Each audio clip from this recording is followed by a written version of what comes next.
Taylor Swift has been responsible for more crying teenagers than Prince Andrew? What? Why would she say that? Golf is a place where you go when you don't love your family. Derek's got the courage to say what women have been saying for years. It takes a special kind of dickhead to have a 5-hour hobby, but I can't compete with 18 holes. Exactly. I've tried to build some obstacles around my holes, make them more interesting. I installed a sand trap one summer. That was a bust. I got a flag pretty far up one of my holes. Yeah, that's I opened up the back 9 on his birthday. Oh, Jesus. I had to get like pissed on like a tree, and then he was like, You let go to the show. no, figuratively, Derek, but maybe one day. I would love to be Mrs. Dick. There was a boy at our school called Jack Doff. No way. Yeah, he was really called Jack Doff. I always read that I'm mean. They'll go, oh, sharp-tongued, caustic, scathing. Yeah. If women cheat, we haven't been in love with you for a long time already. We've already been thinking about him for 18 months. We don't just take a wrong turn at lunch and finish the day face first in a sex worker's asshole. Like, we don't, like, they were quite thirsty for blood when you hadn't abused anyone or broken any laws. Yeah. Did you not think that being on the One show might make you a target? Okay, roast me then. Give me your best line. I mean, it looks like you come Gatorade. I don't know what you're training for, a zombie apocalypse. You just look big and tough. Hello guys and welcome back to Let Me Tell You Something with myself, Jermaine, Jenas and Derek Chisora. Now this is the show where me and Derek, we talk about everything from our friendship, our careers, can get a little bit wild every now and again, but we always have loads of fun and lots of special guests along the way. And today we're joined by a very special guest to talk us through her wins, losses, lessons and legacy as a comedy icon, writer, presenter, and definitely someone who's not afraid to speak her mind. It's the amazing Katherine Ryan. Woo! Hello, Derek. How are we doing? Are you okay? Very well. Yeah? I'm excited to be in this beautiful setting. Oh, it's very nice, isn't it? Yes. You was very attracted to the tequila options that we had. On the tequila, yeah. I've got a glass of it now. That's really? That's not true. No. That is government juice. Water. That's the water. Council pop. Yeah. Do you know Derek? I know of Derek and his illustrious career. Oh. I've now seen him briefly with his shirt off. Oh, yeah. I feel like I think everybody has, so don't worry about that. in uniform, as we call it. Yeah. No, I really love Derek. I think you're very inspirational, even to someone like me who has zero athleticism or drive. Find out to believe. No, it's I wouldn't run. Even if someone was chasing me, I would just go. But you walk faster. I saw you walking from the tube station. You did? Yeah. Why didn't you say hello? I did say hello. Were you ignored driving? me. You thought I was trying to chirps. I was like, hi, I'm going to be doing it. And you like carried on walking. I'm like, okay then. I am a Londoner in that way. Yeah, Even yeah. when I have Just keep- small children, Just have your blinkers on and keep walking. I move. Yeah, that's You it. pied him. That's, I didn't mean to. That's harsh. That's harsh. But it's a good thing though, because remember how many guys actually want to talk to you every time. So, like, you know what? So many, Derek. Exactly. So, So many. so it's all right. Yeah. You said you're a Londoner. When did you get over to England from Canada? I am from a very small town in Canada that is not a metropolis. And then I moved to the London of Canada, which would have been Toronto, for uni. And I loved being in a city. So then I moved over here when I was 23. So probably like 2007, 2008. Why? I had a boyfriend at the time. It's a sad story for him.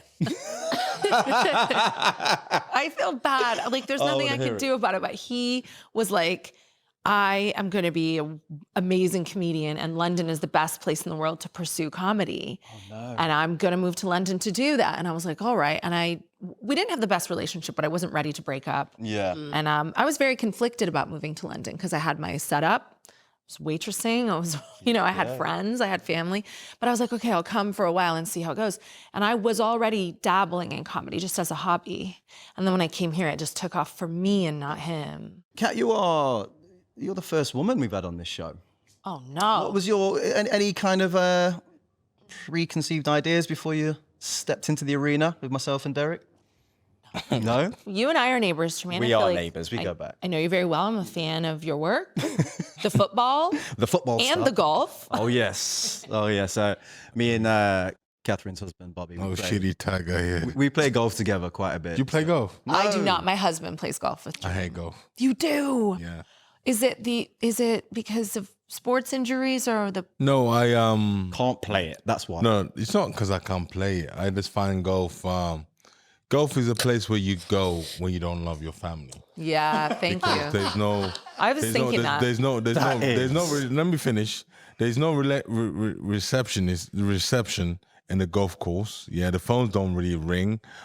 You play golf for 4 hours. Yeah, you with your buddies. Yeah, and then you don't want to hang out with your kids. You don't want to hang out with your wife. You know, you're just there for the whole day, and the next day you go back again. Yeah. Yeah, so I don't like golf. Well, Oh my God. you're a good man because I love my wife. Yeah, you love your wife, yeah. but I can't compete with 18 holes. Exactly. Yeah, exactly my point. I've tried to build some obstacles around my holes, make them more interesting. I installed a sand trap one summer. That was a bust. I got a flag pretty far up one of my holes. Exactly, yeah. That's I opened up the back nine on his birthday. Oh, Jesus. I even invited some of the lads round for a scramble. Yeah. I like that one. That's good. It's good. So You're a hater. You need to stop this. This is not fair. Like there's husbands up and down the country that will be screaming at you right now. I don't like It's not golf. because we like. I will even tell the USA president I don't like golf. Good. Because he plays golf. I don't like golf. Yeah, but that's not a reason to start saying the reason that men play golf is because they don't like their wives and They families. don't. They don't. why, Tell though. me one That is guy. not why. Tell me one guy who goes to the golf course. Say, you know what? I'm gonna play only. I'm meant to play 16 holes, but I'm only gonna play 4 holes so I can just run back home and go out for dinner more. Why would you do that? Exactly my point. Derek's got the courage to say what women have been saying for years. Yeah, I don't It takes like a golf. special kind of dickhead to have a 5-hour hobby. Yeah. That's interesting, that, because you must feel a lot like that at times, Kat, because you work your socks off. I mean, you've got, what, 3 kids, 2-year-old, a 3-year-old, and how old's Violet now? Nearly 15? 16. Nearly 16. And I mean, every time I either speak to you or Bobby, you're just, you're gigging, you're doing shows, so you must find that side of it tough as well. Yeah. And I think if you're golfing in retirement, maybe, and you have that free time, I get it. Like my husband is retired, so I take it less personally. Yeah. But yeah, when you work that much, Husband's as you retired. said, yeah. Cool. Then you don't really have time for leisure activities. Like I feel very lucky to have my job. And I don't know when people are going to stop asking for me to do stuff. So every time I do get invited on a panel show or like every job's your last job. So I just go and I do it. And then we have periods of feast or famine. So in the pandemic, nobody was going to see live comedy for obvious reasons. Yeah. And then I did a big tour when my son Fred was born, and we tried to bring him along on the tour, which he was not a portable baby. He didn't like it. And then I took a year off and I had another baby, and I wasn't off, but I wasn't touring. And then now I'm touring again, and it's intense, but you know, it comes and goes. So right now I'm in a period of like being away several nights a week, but I come back and forth. So, you know, I try to manage it with the kids because I'm not their dad. I am their mom, if you didn't know. And I think there are different expectations, even of myself. I think I have internalized misogyny where I think moms should be around their kids maybe more than dads, especially when their kids are small. Well, what's the dynamic like with you and Bobby at home? Because obviously Bobby, you know, Bobby was an athlete, you know, during his time at college and stuff. And obviously I know him well, so I can see he still has that competitive spirit in him. But at the same time, he's the one who's mainly at home, I would say, looking after the kids. I mean, correct me if I'm wrong, because you are out absolutely, you know, working your socks off, as I said earlier. So how does that work between the two of you? Does it work well? I don't think it's fair to say. I mean, here I am fast forwarding to the divorce hearing, trying to really lay down how much alimony I'm gonna have to that happens, don't dish out. How much can I give away? Yeah. But I feel like, yes, Bobby does not go to a job traditionally the way I do. I'm out, but I'm also home a lot. I still sleep in the children's bedroom. We like co-sleep with the kids. Even if I'm on tour, most cities I come back at night. So I am home a lot. I'm quite active in the house. And there's also a nanny. So Bobby is home with the kids, but I think he has a lot more freedom than I do. Oh my God, because I love this. he has support of a He's got nanny, yeah. nanny. Like if you're looking after the kids, then whose full-time salary am I paying also? So I mean, like he does have support. It's not as though he is what you would look at a traditional stay-at-home mom who was like grinding it, doing it all herself and didn't have, you know, her husband around. Like I'm back and forth and there's a nanny. So I think Bobby has quite a good situation. He is certainly more hands-on than my father would have been. Like we have a modern relationship that way. And he's available to the children. I think it's good that he can go back and forth and drive people to nursery and they expect to see him right now during the tour a lot more than me. So when your wife looks after the kids, she does not have a full-time nanny helping her. No, she don't. Right, that's what I mean. I think Bobby does a lot, but in a traditional situation where the wife is looking after the children, she usually doesn't have the same support. Because one day I actually forgot to pick up my daughter from nursery. I'm sitting there watching TV. I get a phone call. What? Did you pick a Rari from the nursery? I'm like, oh yeah. Yeah. Yeah, I'm like, yeah. Oh yeah. Oh, yeah. My child. And I had to run because the nursery's across. It's close. Yeah, close. And I had to like run out of the house. And I get there and she's in tears. Oh. And then the worst thing I did, I forgot to bring a snack. Yeah, the sweets. Yeah. Yeah. So Important. 1, I'm late to pick her up. Yeah. 2, no snack. Bad place. And 3, what do I do now? And she's in tears. Nothing. You just And got to run across the road. her mother's somewhere else in town. They're having a lunch. Katherine, what's some of the biggest kind of like misconceptions that people have of you? I always read that I'm mean. I think that when journalists especially review a comedian that's a woman, they'll go, oh, sharp-tongued, caustic, scathing. Yeah. They use words like that. Or anything that I say on my socials, they'll go, Katherine claps back or lashes out. Like there is quite aggressive language used with me all the time. And I think that I am a very pure-hearted, gentle spirit. It's just that I have a job that happens to be alpha. Yeah. I do tell jokes on stage, but I don't think anyone's saying like Jimmy Carr is really mean. No. He's not mean. He's funny and he tells jokes. And sometimes because of the format, those jokes have to be quick and they have to be cutting. They have to get attention. They have to be surprising. They have to land, but it doesn't mean I'm mean. I'm actually such a pushover. I'm really wish I could be mean. I've got golden retriever energy, but I'm working towards black cat energy, especially with my husband. I like that. Do you feel We'll like get into that. Do you feel like do you get trolled, handle trolls at all like that? Do you get people commenting being like, you're so harsh or? I don't think so. That's if I good. do, it doesn't bother me. Yeah. Like, you know, obviously because I'm in the public eye a little bit, people will have an opinion about things, but I like it. Yeah. I think sometimes it's fun. I actually love say, that right now, I actually think that comedians are in the best spot. Yeah. Because, you know, because of the whole like cancel culture thing, or, you know, the example I always give, right, is like Kevin Hart. So Kevin Hart, he cheated on his wife in Vegas, didn't he? Right? It was public knowledge. He cheats on his wife in Vegas. What does he go and do? He writes about it and makes millions going to talk about it, cracking jokes about it. He obviously accepts his, you know, that it was his wrongdoing, but at the same time, he kind of like normalizes it, not to the point where it's okay to do, but to the point where it's like, look, I am a human. I'm going to make mistakes, and I'm going to talk to you lot about it. And there isn't another profession that I know really where you have that ability to do that. So you're in a quite unique space for this particular time on this planet, aren't you? Well, I hate Vegas, so that will never be me. But You hate Vegas. I don't know. my Maybe God. I just haven't seen Vegas Black the right cat way. energy's turned up already, I think.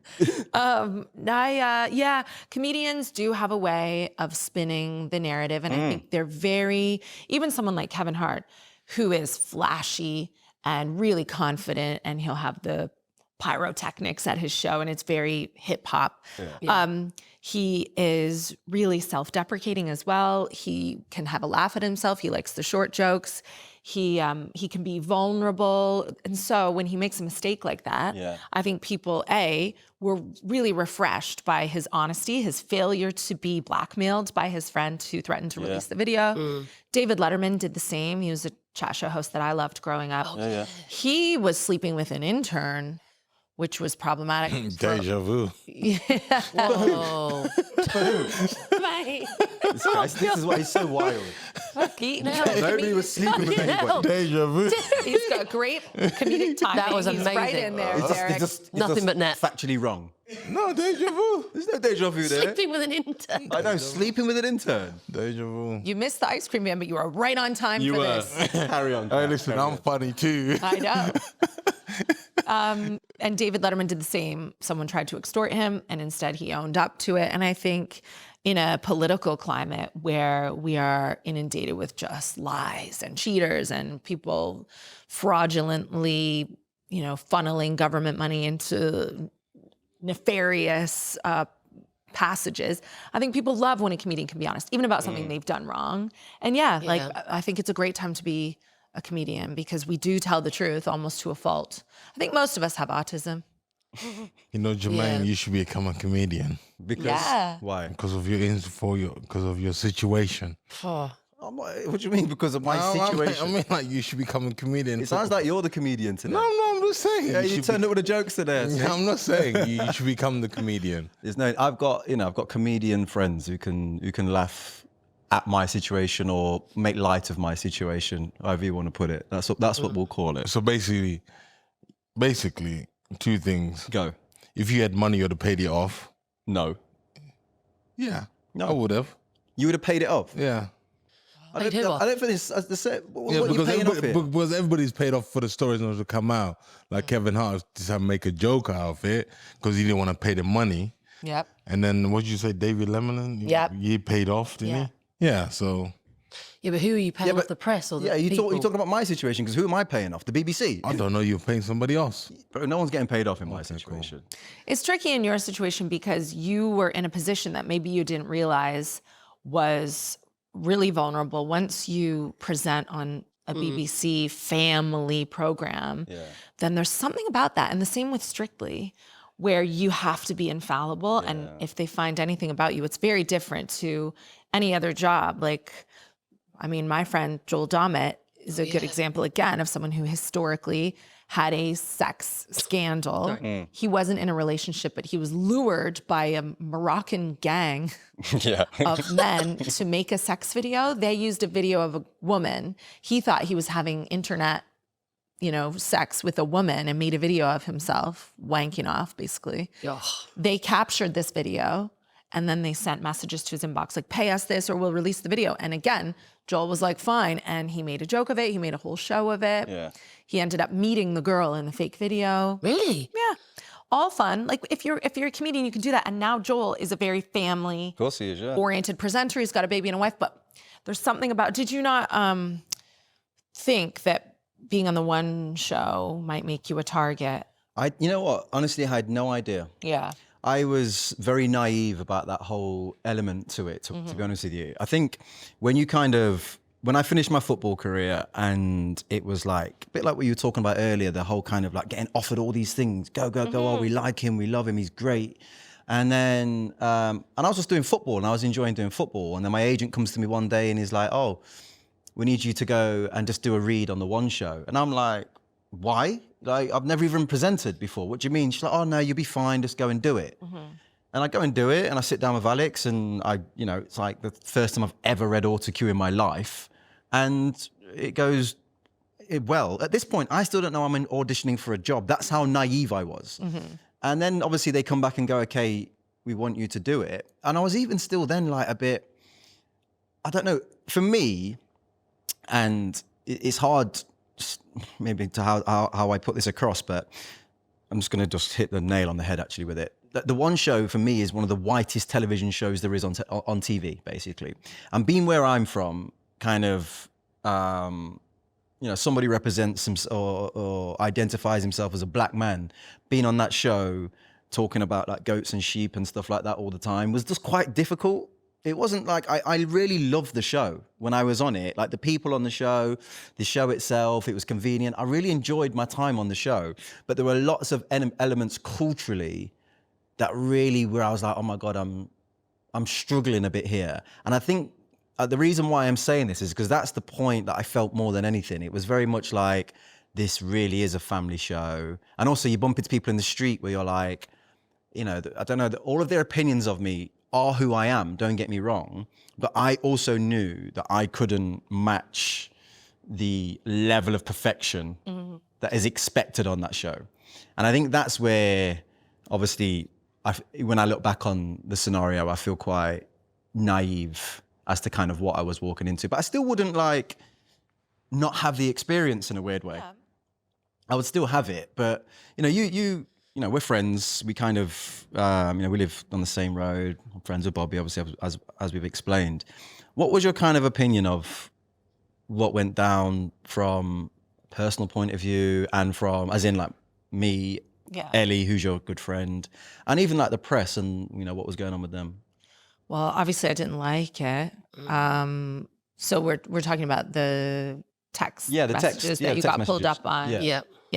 Well, obviously, like, my loyalty would be with your wife. Yeah, of course. And women in general. And, you know, that type of deception and betrayal hurts in a way that I don't think men will ever really understand. Because I think, well, people famously know that I don't really trust men. Yeah. Derek, sorry, I don't. I love men. But I think that you are one stupid mistake away from exploding your whole lives every day in a way that we aren't. And I think you're right. Yeah, it's agreed. You're right. You're 100% right. You know, because as men, we don't think right. No, you don't. We don't. We just wake up in the morning, take a shower, brush our teeth, put our nice clothes on, out the door, driving down. It's like, oh wow, beep beep. You know, that's a mistake already. Yeah. So you're right. And it's a shame, and like, I would love to say that it's not all of you, but then I'm 41 now. I've seen many marriages, and a lot of people work through it, and I wouldn't judge people for whatever they decide to do, stay together or not. But like, I've been betrayed many times in my life as well, and I've gone, what? Because I know that women cheat, but what I say is, and I'm kind of joking when I say it, like, we meant to do it. Oh yeah. If women cheat, we haven't been in love with you for a long time already. We've already been thinking about him for 18 months. 100%. We don't just take a wrong turn at lunch and finish the day face first in a sex worker's asshole. Like, we don't, we don't like take a bag of cocaine and ruin our lives. Like, I think that, so when a woman is betrayed like that, we are like, oh, you love her, you don't love me. Like, it's like, we make it, I think, a lot bigger. Yeah. It's hard for us to get into the psyche of like, I was bored and foolish and made a mistake. And the other thing I would say about that as a feminist is, like, I know a lot of men who go, that was nothing. She was nothing. She's like nothing.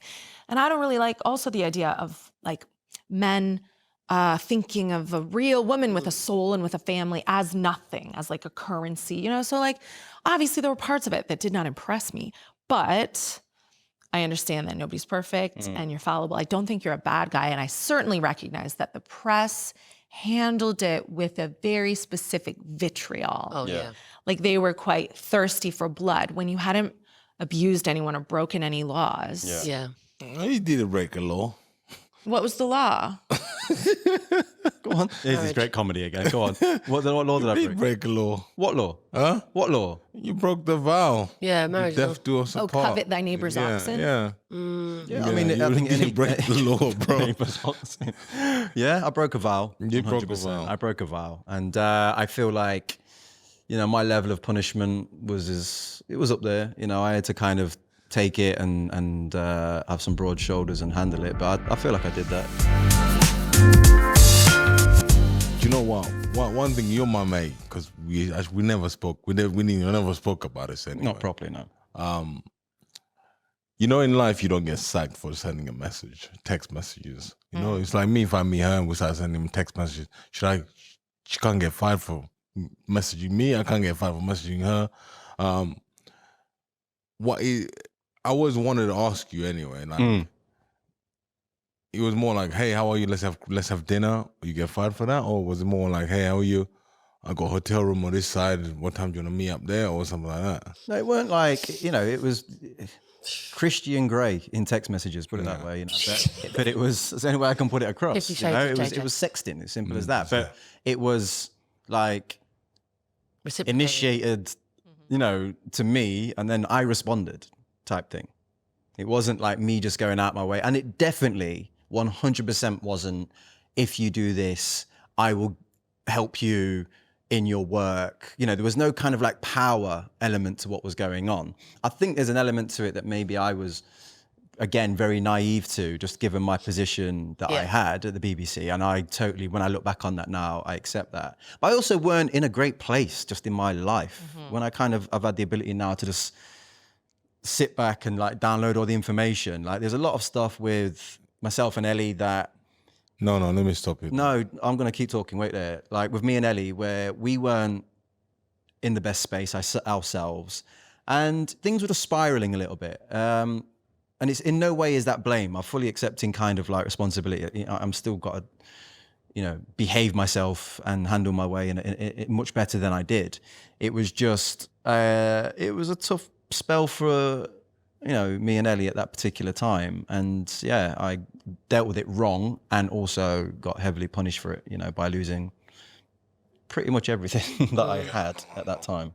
I think the good that comes from it, though, is actually British people especially don't talk about stuff. And this kind of thing happens in so many marriages. People are expected to be monogamous for 50, 60 years. It happens. It's always happened. People navigate it different ways. It isn't usually public for most people. They don't have paparazzi chasing down their wife and kids, and you don't lose your job normally. Yeah. So you are in quite a specific situation where it's completely heightened in a way that it isn't for most families. Yeah. And it's interesting to me that the British press would want to vilify you instead of using it as a platform to be like, this happens in people's families and like life is really messy and there are gray areas and it's not perfect. That's because they're incentivized, aren't they, by other parties essentially to push agendas. It wouldn't have happened though, I think, if you were on a different network. Yeah. I don't think so either. No. Well, I know it wouldn't have. Well, look how long they didn't talk about Schofield. But there's something about the BBC, you know, like I think they're hypersensitive because of all the attention on the mishandling of historical abuse. Now they're like, eh. And you know what it reminds me of, actually, is during Donald Trump's first presidency campaign, when all the grab them by the pussy stuff came out, like you get him and you kiss him and you don't even ask, you do it because you're a star. Fine. I mean, he's a great comedy resource, but people at that time, I remember supporters of his compared the outrage to Beyonce. They were like, well, Beyonce is wearing a leotard and you can see half of her labia and she's shaking her bum around. And I'm like, one thing is sexual and the other thing is sexual abuse. Correct, yeah. But I think when you're from a very sanitized, like maybe Christian, American background, like it troubles me that people don't know the difference between sex and sex abuse. Yeah. That's weird. Yeah, They I mean, conflate the two. I wanted to do this with him. Yeah. Because when I speak to Derek, no, you do. You say you wanted to do this with me. This is why I wanted to do the podcast with you, because nobody else was working with you, so you decided to go to pick me. Why So is it? shut As soon as like a comedian walks in the room. Nobody wanted to work with you. You're bad smell, bro. Nobody wanted to work with you. All right. Are you done? I'm just saying. This is his energy every week right now, isn't it? Like, let me try and bully Jermaine. I'm not going to have it. I'm going to snap back one day, right? And you're not going to like If you say something right, I will just keep my mouth shut. But when you say you wanted to work with me, and I'm like, hold on. Yeah, but did you listen to what Katherine was saying? I wanted to work with you because you are one of those characters that speaks the truth. And a lot of people don't like hearing it sometimes, but you can be controversial. Okay, Jermaine, let's you can reverse. speak the truth. Let's see you on BBC One right now. Would you be sitting here? If I was on BBC One? Yeah. If you were still on the One show, No, you do won't this be. with Derek. Yes, I would, yeah. No, you won't be. Why wouldn't I? Because you'd be comfortable there, hanging out with your celebrity. No, but I friends. wasn't. That's the point. I wasn't comfortable there. You were comfortable I because get your point. you're getting up every day, dressing up and going sitting there and say, yes, welcome to the One Show with Jermaine and everybody or your host. You're meeting Tom Hanks. You're hanging out with the celebrities. Yeah, but that's part. But you're fine. not going to But be it's only sitting like here- 10% of the job. Huh? It's only 10% of the job, those bits and pieces there. The other stuff that you're doing isn't that. So Anyway, that's like saying we won't be friends. What do you mean? Before that, you're going to be singing with Trevor Nelson. And then suddenly, I'm what number am I in your book? Number 3. So don't come out with that nonsense. I wanted to work with you. It's a lie. You got busted.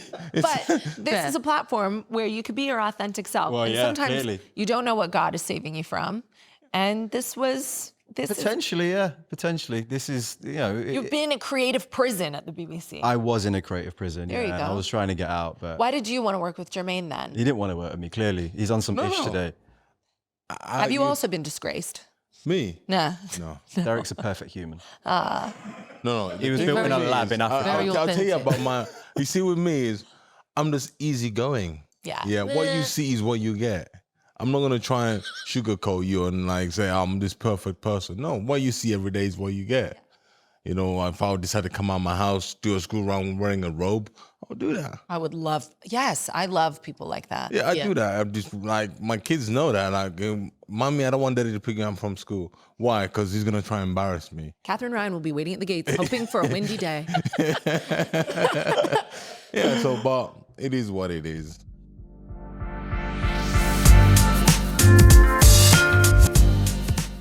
All right, should we get into your wins, your losses, your lessons, and your legacy, Kat? Okay. We'll start with your wins. Yeah. What are some of the biggest wins you've had in life? I think, well, the fact that I came from a small town and grafted my way into being a self-made millionaire. I do like that about myself. You should do. That's amazing. I mean, yeah, that's a round of applause. Love that. It's big. As really a single mother in a foreign Massive. country, I like it. And also, I think it's really uncouth to say millionaire. I talk a lot about that. And I think it's because it's something people are afraid to speak about and because it's so unlikable, especially coming from a woman. It's weird. Especially coming from a single mother. So that's why I do it, just because, yeah. I think especially single mothers, when they're portrayed in sitcoms or anything else, they're always like, they got a bottle of white wine in one hand and they're crying. Yeah. And I just thought, I like elevating that. Because, I mean, also, you're really kind of understating the single mum part of the story here. I mean, how old was you when you had Violet? 24, almost 25. So you're 24, 25, and you living, was you with your parents or your house? No, I was with my boyfriend at the time in London, but he was not extremely useful. Yeah. So you were going through that whole experience and starting a career and then getting yourself to where you are today. And ending a relationship. That's massive. Yeah. Which was really scary. Yeah. That was a really, really hard time in my life, but I was very thin, Well, which was a plus. Yeah. Do you feel I like looked incredible. Do you feel like because you've done so, like changing country and everything, do you feel like because you've done all that, almost people forget that they are massive things to go through?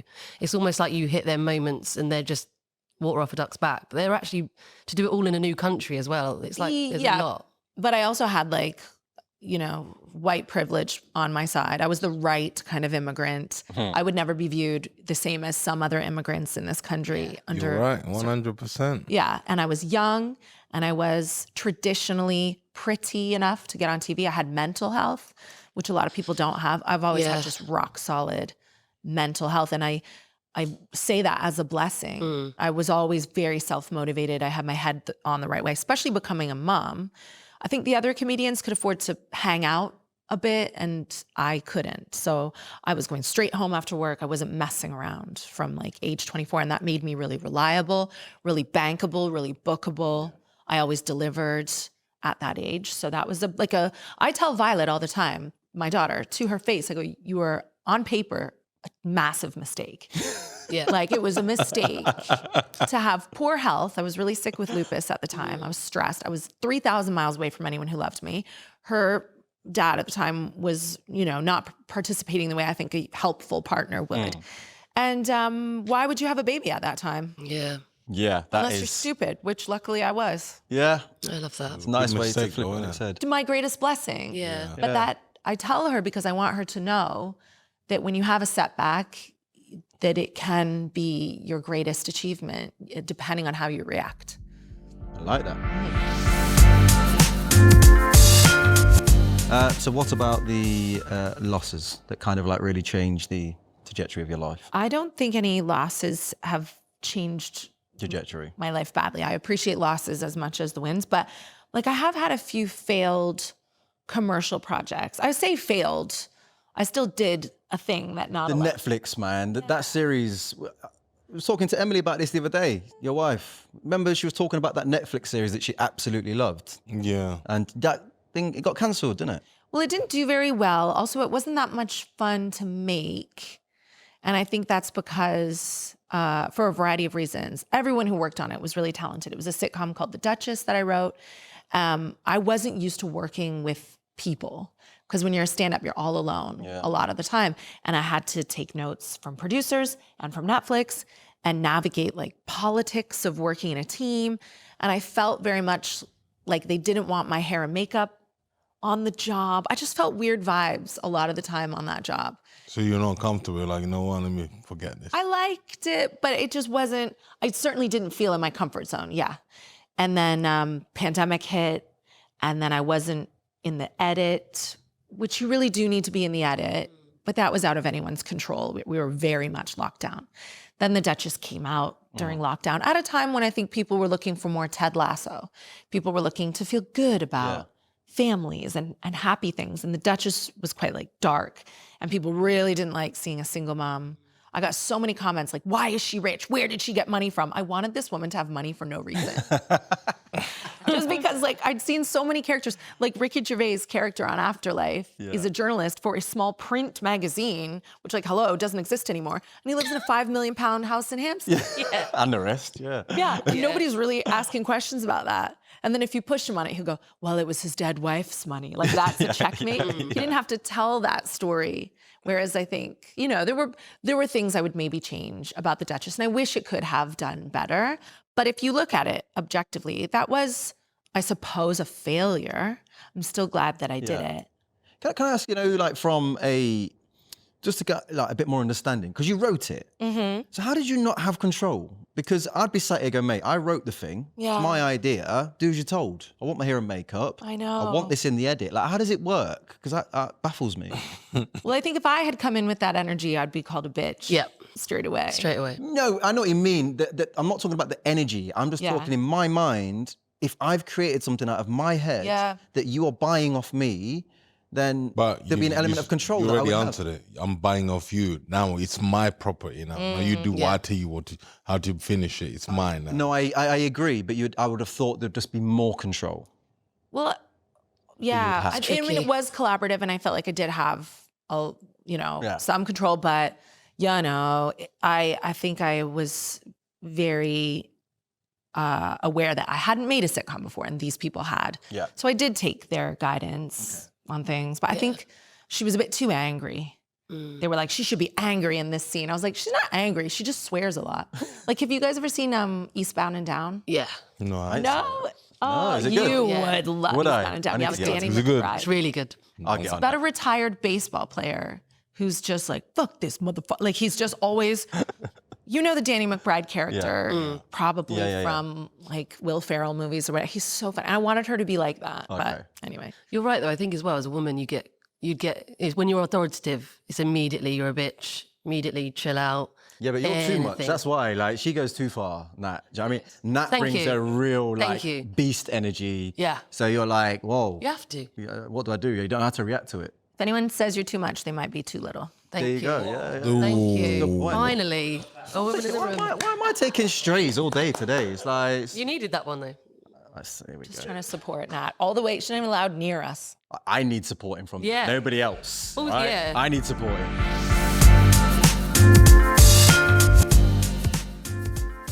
Right, lessons. Let's get into your lessons. Oh, gratitude has been my biggest lesson. So I learned when my daughter was small, that when I had nothing, I had everything. I learned that the only thing that matters in life is that your children are healthy. I don't take that for granted every day that I wake up. I've seen my friends lose their children. I've seen, people take their health even for granted. Every day on this earth is really just such a blessing to me, which doesn't sound like a Katherine Ryan thing to say. No, but I like it. I found clarity, clear realization, like, oh, if we wake up and she's alive and we're safe, we have everything. And as soon as I realized that, and I leaned toward gratitude, all these other blessings started coming into my life. And sometimes I do get a bit spoiled and I forget, and I feel like, oh, I've been working too much, and then I have to like pause and find gratitude again, because if I'm pointing that way, then that's the way my momentum goes. But if I'm in a bad mood, I think that's a very dangerous place. Things will go badly for you. Does that make sense? 100%. Yeah. I'm just looking at Derek because I don't know how much you came across Katherine, but I've never seen you more like interested when Turned someone's on. talking. Turned on. You're really locked in, like with what she's saying, which is like. Now they told me how to be out to put out your face. Is that what she said? Yeah. Yeah. You know what? She goes, you have to sit up straight. Yeah. Run up and slouching. I told you, she's a beast. I gave him good feedback. Yeah, she beat. Yeah, I'm like, okay, let me try this this way. I just wanted to ask a couple of questions. Yes. Where'd you get your material from? Like, do you, like, at your house, have you got an office? Have you got a room for yourself where you go down and write? Or you just come up with you on the tube? Or how'd you get your material? Because sometimes before I promote a fight, I have to come up with themes for a fight. Because my last fight was fight number 49 in Manchester. So I came up with a theme of gunslayers shootout Texas. So the whole theme was all Texas cowboy, the cowboy hat, the boots and everything. The music was just the same thing. But that came out when how did I come up with that idea? I was just sitting in my kitchen and listening to Johnny Cash. I'm like, oh, I like this song. I said, you know what? This can be my next thing for my number 549. So I'm just trying to figure out, how'd you come up with your jokes? It's very much the same. I know comedians who get dressed in the morning, they sit at a desk at 9 a.m. I don't do that. If I'm inspired by a song or a thing in culture that happens, I'd send myself a text. It's really unhinged. I'm texting myself all the time, just little ideas. Yeah, and then I'll put it in the show and see how it goes. Like I said, my daughter and her friends went out for Halloween dressed as toilet attendants at a P. Diddy freak off. Yeah. I just texted that to myself. That's quite good. And then because that is what they looked like. And then my phone, if I ever get hacked, they'll be like, what? Yeah. But I think you have to be moving, distracting your body to think of ideas on the go. I do it like that. Do you trash talk people at the beginning when you do the stare down? Yeah, I trash talk. So Do you pre-write those? No, I talk to myself. And then my wife would be like, what are you saying? I'm like, I'm just coming up with a joke and then see how the delivery is and everything. So everything I say, I already came up with it when I'm at home. Oh my gosh, I would love to ghost write for you. Oh, we should do. Punch it up a bit. I could be really mean. Yeah. I love that. Yeah. Yeah, that's a good idea. But then what if you are better than I am? You write better You know what? slams. He is good. Yeah. He's surprisingly good in terms of like, when he told me the process he goes through, I didn't even know that existed. And now he's told me, I can see the ones that are trying to wing it. I can see the ones that are in the room getting caught left, right, and center with words because they've not prepared. No. Whereas he's always very just calm. Apart from the laxative one, that was a bit wild. Was good. What was It was wild. That was good. That was a good one. He's having a fight with this other guy called Dylan White. And he basically said to him, he says, I'm gonna come through you, like those pills that you take, those laxative pills, I'm gonna come through you like that. And Dylan White's going, that's a bit of a weird analogy, isn't it? So weird. But he didn't get it. And then afterwards he got it. He goes, okay, he's gonna go through me and stuff like that. It's still a bit of a bad one. So would you be writing those for your opponent or for the crowd or for the media? No, for banter, like Yeah, but who is your audience when you're writing the jokes? him, Yeah. my opponent. You're thinking of just your opponent. Yeah. Yeah. You're not thinking of slamming him in a way that gets in his head, but also that the media is going to love and the audience is Something gonna... like my fans would be like, that's very catchy, and they would start hashtagging Vaseline or hashtagging or. So you're doing it for everyone. I do it for everybody. So you're putting on a show. Yeah. Oh yeah. It's like social media presence is in terms of like the understanding of it, the little nuances in like the hashtags or this, that, and how to generate interest around a fight is fascinating. Yeah. I find it really interesting. Derek knows how to it's go very, viral. very smart. My next theme is going to be amazing for my number 550. Got a big one. Let's hold that down. It's a big one. So you have a theme, you have slams, you've Yeah. studied your opponent. Yeah. That's good. That's roast comedy. That's round one before round one Yeah. starts, isn't Yeah. it, by the sounds of it. It's because in boxing, everybody thinks you just have to go to the gym, train, and get in the car and go to ring and fight. But for me, I like to put a show on. Like it's a couple episodes, you know, you got the press conference, you got the gloves are off, and then you got the ring entrance. That's all part of It is. Yeah, so I like that. So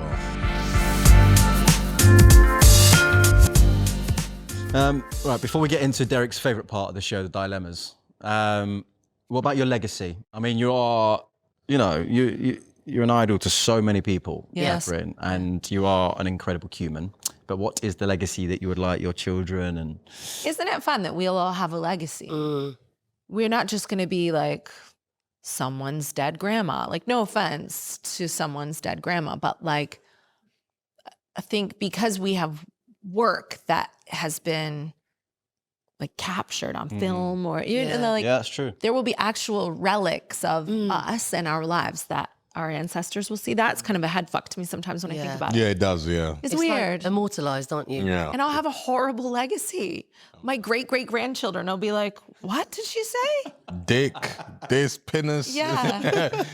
Because you say that a lot. Yeah, I do. She'll say, Taylor Swift has been responsible for more crying teenagers than Prince Andrew? What? Why would she say that? Why would grandma say that? What does that mean? Yeah. That is true, actually, when you think about it. And technology is only going to get, obviously, better. gonna It's going to get get to a point worse. where you're going to be like in the room, basically, know. like, as some kind of AI generated image. And we seem to be returning with, you know, the Tate brothers and Andrew Tate, or Donald Trump, to this very traditional right-wing system. So I will be remembered as a witch. Oh, yeah. Oh, You go back to those times. my grandma was a disruptive, provocative, absolute witch. Right, should we get into some dilemmas? Right, let's Kat's do gotta this. go soon. Derek, you ready? Katherine, are you ready? Let's go. We've Born got some ready. good dilemmas for you guys today. So the first one is you might like this one as well. Not like that. Is there a point when a large age gap in a relationship is creepy or inappropriate? For example, Leo DiCaprio is 50, but notoriously dates 25-year-olds, or is age just a number? Yeah, it's a strange one, isn't it? I mean, there's clearly a number. Clearly a number, but it's just what that number is. They're and how trying to bring it people- down. Yeah. Yeah, I mean, Leo dating a 25-year-old when he's 50.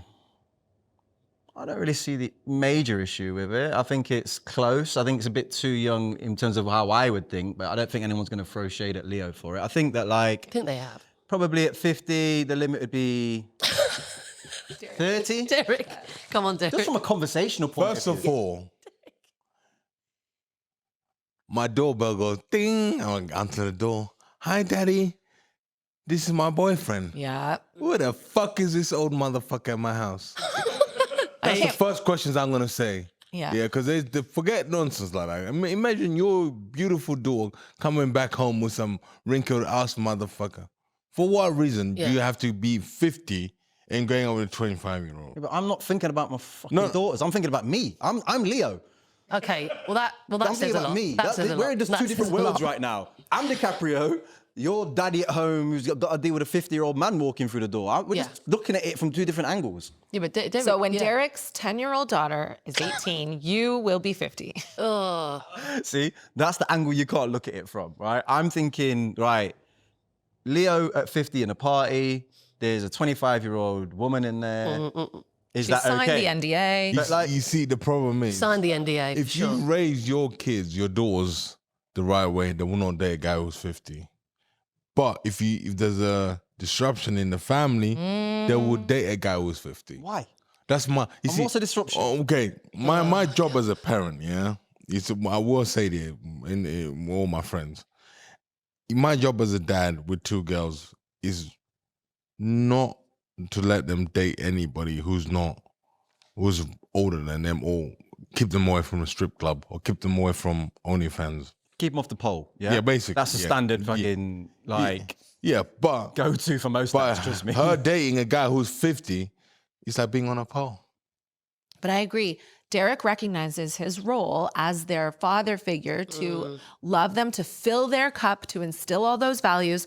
and you're wondering what is a 25-year-old doing looking for a 50-year-old man, she's probably being exploited. I don't think we're answering the question. That's what's That is annoying the me question. here. I like it. Read it one more time for me, please. No, Read it one more time. It's just I might saying, be getting it is wrong. a big age gap at any point creepy or inappropriate? Like, what? Yeah, is it? You're going to influence that younger person. But we all need to be on aren't the you? same page here, because I've come from one side and he's coming from like, I've got daughters as well. I don't want to see a 50-year-old man coming through the door with my daughters either. Yeah, so why would you date a... Younger woman. Because it's dating. I'm not marrying anybody for fuck's Yeah, sake. We're but just what? having like relations. Like, yeah, but why? Why would... If you think of that, it's the same thing that... no, it's not. If my daughter is bringing a man to my house, Yeah. that is a huge step. If I'm at a party having a freaking laugh and there's like, Yeah, but you've changed that. You've made that whole scenario up. This isn't at a party. okay, but So- you mentioned DiCaprio and automatically he things go in fully, my he head. fully is in full-blown relationships with women that don't, when they reach 27, he usually ends it. He honestly loves a younger woman. Okay, so what you're asking is that a problem? In no, one yeah. circumstance Is it it is creep- because is I it- don't want my daughter to bring to the house a 50-year-old man.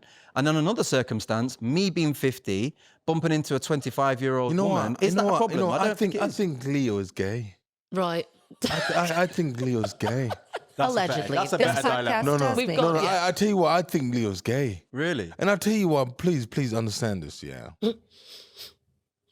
The guy, how old is he? 50. 50. He's been in Titanic since 91. He's been on the Titanic. 97 came out. He's still on the 97, Titanic. It was yeah? the year we lost Diana. Okay. He's still on the 97. Titanic. The guy, okay, do the maths for me. Hey, how old was he when he was in Titanic? Like He was young, 20, young, wasn't he? 21, 21, yeah? Child, 21, yeah. Do the maths. At 21, he slept with all the hottest girls. He slept with all the hottest women, and none of them are pregnant. That don't mean you're gay. That means you're gay. It means you're infertile. No, No, maybe. it could mean You're you're scared gay. of commitment. No, it means you're gay because end of the day, it's like if you're sitting with a girl and she's like, you know what, I really like this guy, I'm just gonna be a baby mama. And none of those 50 or 100 girls he slept with have never come to him and say, you know what, I'm gonna keep this baby. That's it. It's my baby. But maybe he's paid off. Forget about paying off. Paying off what? Like secret babies, maybe. Or maybe he pulls out. Nah, it don't matter. It don't Polite matter. game might be strong. No. Could be. Pardon? I said his polite game, like Kat said, could be on point. No. For 35 years, you've been pulling out. You know no. what? There's a theory you're coming up with which is reasonably valid, but it still doesn't mean you're a gay person if you just say I can't have kids. There is a theory about philandering that men are latent homosexuals. There is. And it's just that you have to be with women, but you kind of hate them because they're not what you want and they're standing in the way of you being gay. So you are like with as many women and it never scratches the itch. Catherine, what's your verdict on it? I loved this dilemma. I loved listening to the dilemma because I don't hear men talking about it that often. No, we tried to bring it to the table here. Yeah. And What do you as a think? 25-year-old, I dated old men. Of course I did. But I probably wasn't raised properly. And if my daughter brought home Leonardo DiCaprio, I'd be very impressed. Would you? I'd have a lot of film trivia questions to ask him. Now that I know he's gay, we'd get on really I well. didn't say he's gay. I didn't say he's gay. I didn't say he's gay. You said, I think he's You gay. think Those he's were gay? your words. But I didn't say he's gay though. Yeah. He said, I think Yeah. he No, is no, gay. no, I didn't No say. lies. I didn't say he's gay. I said I think. Yeah, Yeah, no yeah, yeah. libel, All right, no we'll libel. chuck that in. No libel, yeah, no libel, you're right. Okay, should we Make go on to him the put next it in. Who one? cares? Next one, let's go. Right, okay. I recently got engaged to my boyfriend of 5 years, who I love very much. But I have a massive moral dilemma. I hate his surname. Just in case you think I'm being mean, his surname is Dick. Awesome. Yeah. Anyway, I don't know how to tell him that I don't want to take his name, and I don't even want to double barrel mine with Dick. Am I being unreasonable? Please help. What's her surname? Head. That's real. That's real. Yeah.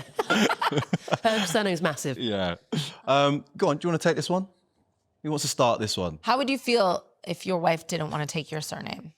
Now I'm just looking at it like, Jermaine Dick, can you stand up in the assembly, please?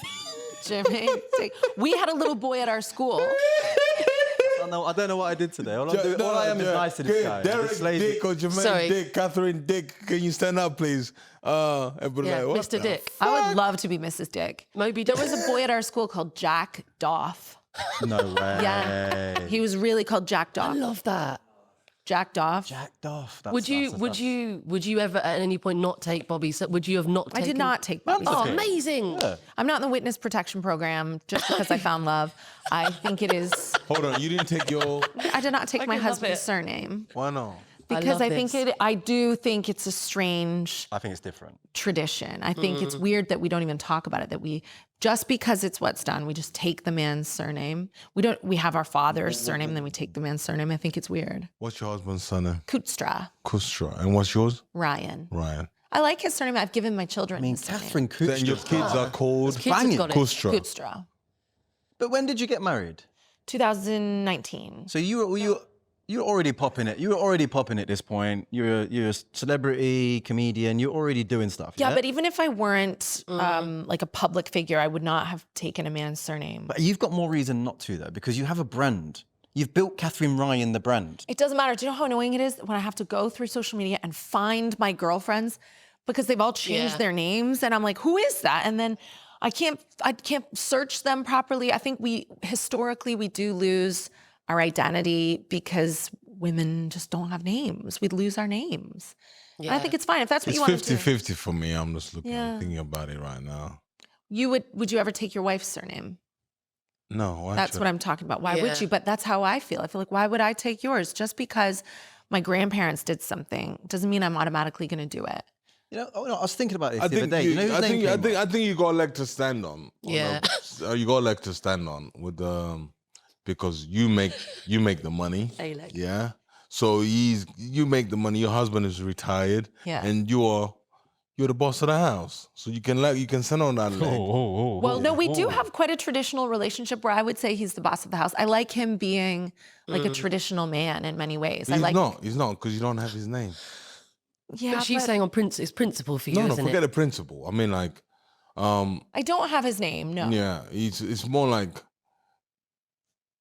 it's traditional. Like we get married, you're my wife. I am taking you off your parents now. I'm gonna provide for you. I'm gonna die for you. I'm gonna protect you, everything I have. And now I'm your provider. I'm gonna be that guy. If someone comes to the door, you're not gonna be calling your dad no more. You're gonna be calling me. He has a bar. He has a bar. She don't have my surname yet, No, but she wants it. That's why. But she wants it. Oh, When she you're saw not that. married. Yeah, she wants it. You know, so what I'm trying to say is, But you don't want to get married, do you? me, I Oh, think gosh. I don't want to get married now. I think I want to get married when she turns 40. And what's the age got to do with it? Yeah, what's Because when you get married at a younger age, certain things happen and some people get excited. I want a divorce. But when you in your 40s, there's nothing else to do. Oh yeah. It's brilliant. Nothing else to do. It's so brilliant. No, I'm telling you. It's so true. 'Cause I'm with you. You cannot get You divorced. both give in, innit? Yeah, It's like, fuck it. I mean, we're gonna be what sad can I- together. There's nothing else to do. My I did best tell bit is her, I'm like, people listen, get excited. That's so my best true. bit. yeah, because I did tell her, we're getting married when you're 40. She goes, why? I'm like, because that way we raise the kids together, and then suddenly you looking old, I'm old. Whoa. You ain't gonna know. You ain't gonna know it. I love it. I love it. That's how I said, that is it. I'm and I'll down. give you the best wedding when you're 40, done it out, everything. You can do everything you want, but we'll not get married in your 30s and your 20s because I know in the next 10 years you might get excited and say, you know, you want a divorce. But when we know, right now you can actually say, you know what? I'm leaving. I'm like, okay, cool. Just let me know how much you want me to pay for the kids and where you want to live, and we can sort that out. But now, it's fine. Love it, mate. We're coming to the wedding, and That is Catherine great. said she'll perform Vanilla Ice. So Yeah. Can you do a comedy roast at the wedding? yeah, Yeah. comedy One roast. big Yeah. roasting. Let's go. Okay, yeah, Last last one. one. Should we do last one? Last one. All right. Is going through your partner's phone when they aren't looking a big violation of trust, or is it your right as their significant other? Both. Yeah, you're True. not. Both true. It's like opening Correct. Pandora's box. I know. It's like opening Pandora's box. Yeah. Yeah, because text messages, the way you read them is the way they're gonna put thoughts in your head. Yeah. If someone says, let's see, you open your phone and say, hey Jermaine, how are you? I can't wait to see you tomorrow. And then I'm like, who the fuck is this girl saying I can't wait to see you tomorrow? No, it's a girl I work with, and Oh, well, if Yeah. it's Jermaine's phone. Jesus Christ. Come A on. day of catching strays, love it. 60 aubergines. What was I thinking then? I was thinking, oh yeah, have you done it? What? I love that. Have you gone to her phone? Have you gone through your partner's phone? No, my life is good. Yeah. What should I do that for? Yeah. Let me tell you something. She's raising the kids. I come back, the house is clean. My kids are happy. Yeah. I'm not gonna do. But let me explain something to you first of all. Do not open the phone if your house is clean and your kids are happy. Do not open the phone because whatever you're gonna find in there, you're just gonna disrupt your house. Would you say then to women, if your mortgage is paid and your husband Yeah. is kind to you and you're getting your nails done, don't open the phone? Don't open the phone. Don't open it. Will you always find something you don't want to see? No, don't open it. Listen, if you do, it's two things, yeah. If you're enjoying the caviar, eat the caviar. If you don't want to eat caviar anymore, if you don't go on those Saint-Tropez holidays and stuff like that, open the phone. You'll see. You'll see. Yeah. I just think that this is very much a kind of like female and male. They have different versions to this scenario altogether. Like, I can't be asked to be going through phones, to be honest with you. Yeah. I don't. I just can't be bothered. Even if there's a part of my brain that's like, maybe, I'm not going through your phone. I'm not Yeah. going through it. But Whereas is that- I think women are just like detectives in like past lives. They got the mad, and they have that witch thing you were talking about, where they have these sensors that are just next level. It's like, let me Intelligence. just go through the phone, see what's yeah, going on. Guys don't intuition. really think like that. You see, Female what intuition. you said at the beginning of the podcast when you say, when a woman wants to cheat, she plans it 7 months in advance. Yeah. Yeah. Yeah. Do you understand? So it's a way of like, you opening a phone, you're going to see 7 months of text. But I think you would know. I think if we You would know. we don't love you anymore. Yeah. We don't just make a mistake. Like we are checked out Yeah. for a year if we cheat. I have cheated. Yeah. But I was just trying to get away and I asked him to leave already like 100 times. I was like, please leave. And then I had to cheat. I had to because it was weird. He would only respect another man's property. Yeah. Like I had to get like pissed on like a tree. And then Yeah. he was like, You like golden showers. How funny is no, that? figuratively, Derek, but maybe one day.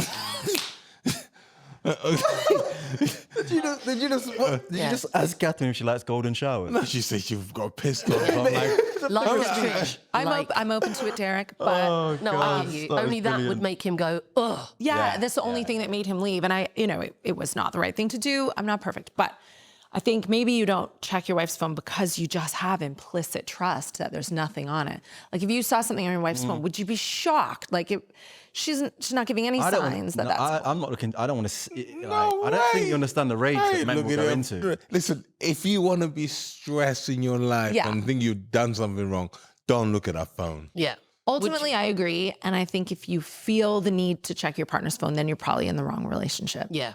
Ultimately, I do believe that. Would you let someone check yours, all three of you? I let my husband go on my phone all the time. He doesn't really, there's nothing in it, but sometimes. No, I know. My That was- group chat is wild. Yeah. Wild. Like You see, you're that's the gonna problem. judge me You're differently. saying, you see, everybody else says group chat. You can't go through my phone because my group chat. I got group chat in my phone, which we call the North London boys. It's got everybody from North London on there, yeah.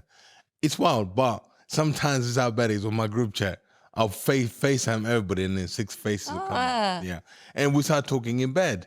And my wife will be like, she knows all the guys. She'll be like, it's a Saturday and you guys are in bed with no girlfriends or wives. There's something wrong with your lives. Yeah. You know, but it is what it is. I don't know if I'll go through my wife's phone now. Now you've said it, I might try to. There'll be nothing there. Yeah. There'll be nothing There there. won't be anything there. But I just think, and also I think for men, it's like the worry of, if I do find something here, like what am I gonna do? Yeah. Like what do I do the minute I see that message? Because someone says like, someone's got to go. Do you know what I mean? Something's leaving from your life at that point because that's hell. Do you know what I would be worried for my husband to find on my phone? I would never be talking to other men or cheating on him, but I might be slagging him off badly to Yeah. one of my girlfriends or my mom. Yeah. That's happening. Yeah, and he'd be like, That's a quite fact. cool. That's a fact. quite cool. Yeah. I went to my wife once. Yeah, I go to her. Well, then I'm like, let's say if I give you a whole pass, Oh. yeah, who would you cheat on? And she goes, I'm not gonna tell you. I'm like, why not? Because you're gonna go beat them up. I'm like, how did you know? Yeah, she knows you well. She knows you well. Is that it for dilemmas? That's it. Oh man, I love the dilemmas. they are. Everybody loves the Derek, dilemmas. I would love to hear you just doing dilemmas all day. Well, you live Thank around the you. corner from each other, so It's we'll so hook it up. We'll hook illuminating. it up. We'll Yeah. go, Wanna do we'll a bring thing it with Can you do me a dilemmas. favor before you go? Can you roast Jermaine, please? I've just been roasted for the last 2 hours. Thank you very much. I'm all right. I wouldn't Jesus roast Christ. Jermaine. Okay, roast me then. Give me your best line. I mean, it looks like you come Gatorade. I don't know what you're training for. A zombie apocalypse. You just look big and tough. Zombie apocalypse. Derek in World War Z. Oh, Catherine, I love you, man. That's Thank you amazing. so Thank much for coming you. on. Honestly, it's been Merci beaucoup. absolutely loved it. Really loved it. Yeah, so you lot send us your dilemmas over to was it hashtag? Hashtag LMTYS. LMTYS. We want to hear them so we can bring them. As you saw, we get a range of different answers. Like, subscribe, do all the usual stuff, and we'll see you again next time. Yep. Thank you to Catherine. Thank you.